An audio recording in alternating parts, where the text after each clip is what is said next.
வடக்கு மாகாண அரசியல் இல்லாவிட்டால் யாழ் மாவட்ட அரசியல் இன்னும் கொதிநிலையிலே இருக்கிறது. அங்கே ஆட்சி அமைப்பது குறித்து பல்வேறு வாத பிரதிவாதங்கள் தொடர்ச்சியாக இடம்பெற்றிருக்கு. இதுவரைக்கும் சுமூகமான முடிவு ஒன்று எட்டப்படவில்லை. தமிழரசு கட்சிக்கும் ஏனைய தமிழ் கட்சிகளுக்கும் தமிழ் தேசிய கட்சிகளுக்கும் இடையில் தமிழரசு கட்சி இறுதியாக ஒரு முடிவு எடுத்தது. தாங்கள் பெரும்பான்மையாக உள்ள இடங்களில் மட்டுமல்ல, யாழ் மாவட்டத்தில் உள்ள அனைத்து சபைகளிலும் தங்களுடைய வேட்பாளர் ஒருவரை அவைத்தலைவராக நிறுத்துவது என்று தமிழரசு கட்சியின் பொதுச் செயலாளர் சுமந்திரன் ஒரு முக்கியமான அறிக்கை ஒன்றை வெளியிட்டிருந்தார்.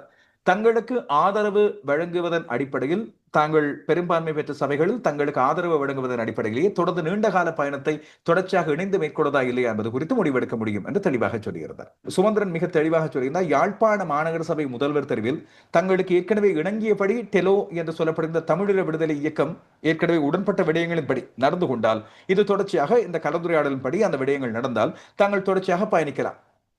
ஜனநாயக தமிழ் தேசிய கூட்டணிக்கும் தங்களுக்கும் இடையில் ஒரு இணக்கம் ஒன்று ஏற்படுத்தப்பட்டது. எனவே இதன்